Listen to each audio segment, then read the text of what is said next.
Assalamualaikum warahmatullahi wabarakatuh. Seperti anda sedia maklum yang Nvidia baru sahaja lancarkan grafik kad terbaru mereka iaitu RTX 3050.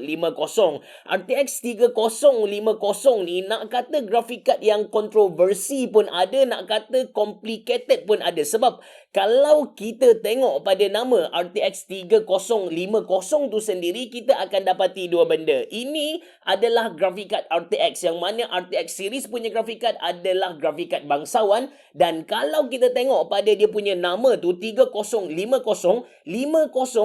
series ialah grafik kad budget, series grafik kad budget dari Nvidia. Nampak tak? Bangsawan dengan Marhain dia tak boleh bergabung lah. Tak apa, yang tu kita cerita kejap lagi. Yang penting saya nak bagi tahu kepada anda yang Gainward hantar salah satu grafik kad RTX 3050 untuk saya review. Saya akan kongsikan performance dia macam mana. Saya akan tunjukkan kepada anda general gaming graph. Lepas tu kita fokus kepada RTX series iaitu Cyberpunk, dan juga saya nak kongsikan dengan anda performance untuk God of War. Game terbaru yang hangat sekarang kan. Tanpa berlengah lagi, anda bersama saya Ashraf Jeffrey dalam channel YouTube Mona Lisa. Kalau anda belum tekan butang subscribe, pastikan anda tekan butang subscribe dan juga button loceng yang ada dekat tepi dia. Jom!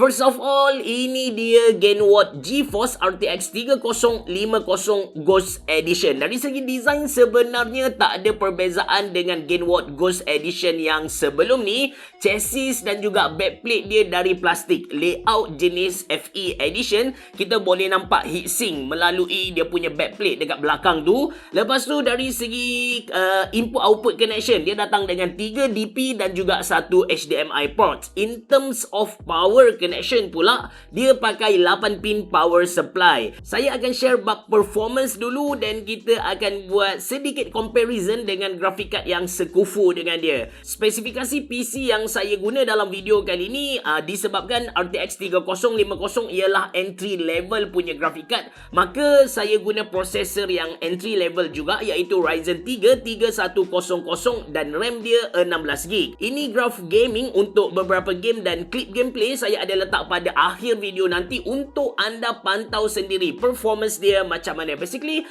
gabungan Ryzen 3 dengan RTX 3050 boleh run kebanyakan game best setting dengan Full HD tanpa ada sebarang masalah. Cuma bila kita jump into RTX gaming macam contoh Cyberpunk, as expected memang tak boleh main lah. Even FPS tu dia boleh pergi up to kadang-kadang 50 FPS tapi dia punya input lag tu memang teruk gila. Nak control kereta susah. Ni first time saya main Cyberpunk dalam 1 ataupun 2 jam macam tu. Lepas je settle test, dapatkan result, rasa macam nak muntah kot. But surprisingly, RTX 3050 boleh carry God of War dengan sangat baik. Saya letak klip gameplay untuk beberapa setting pada akhir video nanti untuk anda nilai sendiri. Anda kena nilai performance graphic card dan juga setup PC kita, bukan nilai gameplay tu, sebab saya memang tak pandai main game ni. In terms of thermal performance, suhu Gainward GeForce RTX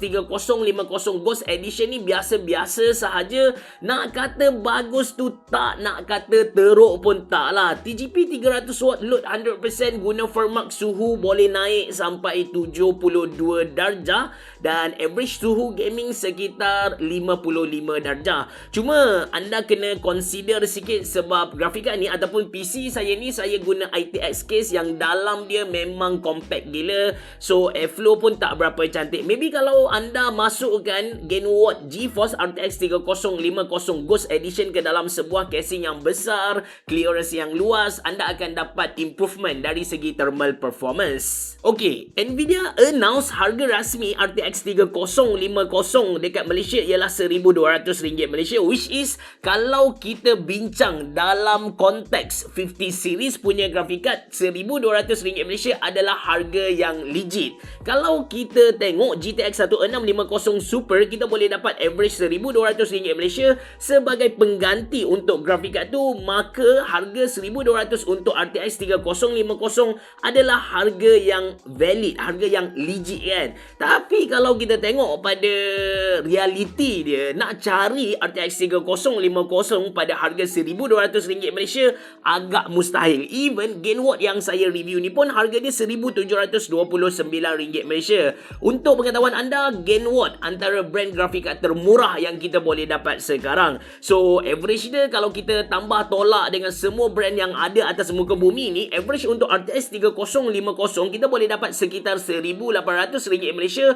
Maka kita tak boleh nak bandingkan RTX 3050 dengan GTX 1650 Super, tapi kita kena bandingkan dengan GTX 1660, which is ini adalah jadual perbandingan secara kasar antara dua grafik card ni. Cuma saya letak juga GTX 1650 Super sebagai reference anda. Cuma sebelum anda buat comparison antara GTX 1660 dengan RTX 3050 ni, saya nak anda tahu yang architecture untuk dua grafik card ni adalah berbeza, dan sebenarnya perbandingan sebegini tidak logik lah. Dia bukan apple to apple. Tapi disebabkan dalam dunia sebenar, bila kita nak buat perbandingan tu, yang jadi kayu ukur kita adalah harga. That's why perbandingan ni harus dibuat. Suka ataupun tak, anda kena terima hakikat dia. In terms of memory, RTX 3050 memanglah besar 8GB, manakala GTX 1660 6GB. Boost clock pula lebih kurang sama.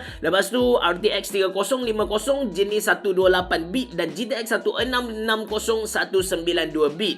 CUDA core dan memory clock memang menang RTX 3050 sebab architecture tadilah. But yang penting sebenarnya performance. So ini graf perbandingan antara RTX 3050 dan GTX 1660, which is sekali pandang kan kita tak nampak sangat perbezaan antara dua grafik card ni. Perbezaan dari segi performance untuk dua grafik card ni. Ada game yang RTX 3050 menang, ada game yang GTX 1660 menang. So, yang mana patut kita beli? Kalau kita nak buat comparison bodoh-bodoh macam tadi, lepas tu kita survey dekat Shopee, Lazada, kita jumpa GTX 1660 yang jauh lagi murah compare dengan RTX 3050, maybe kedai tu nak clear stock grafik card mereka, of course kita akan beli GTX 1660 kan, sebab kita buat perbandingan yang sangat simple tadi. Tapi kalau kita tengok dari satu jangka masa yang panjang, kita kena follow apa yang Nvidia nak. Jelas, obviously Nvidia punya direction memang go into ray tracing, go into RTX kan. So kita kena follow Nvidia. Kita kena ingat, kita beli grafik card ni adalah untuk main game. Game developer dia tak follow apa yang kita nak in term of technical tu lah. Maybe jalan cerita ke, game mekanik ke, dia akan follow kita. Tapi dari segi technical tu dia akan follow Nvidia. Maka kita pun terpaksa follow Nvidia. Jadi kita kena beli RTX 3050 lah. Itu sahaja dari saya. Kalau anda suka dengan video ni, jangan lupa untuk tekan butang like, jangan lupa untuk subscribe channel YouTube Mona Lisa, dan jangan lupa untuk follow saya di Instagram. Kalau anda nak beri kata-kata semangat kepada saya, anda boleh tulis di ruangan komen di bawah. Terima kasih kerana menonton. Assalamualaikum warahmatullahi wabarakatuh. Bereboh. Jumpa lagi.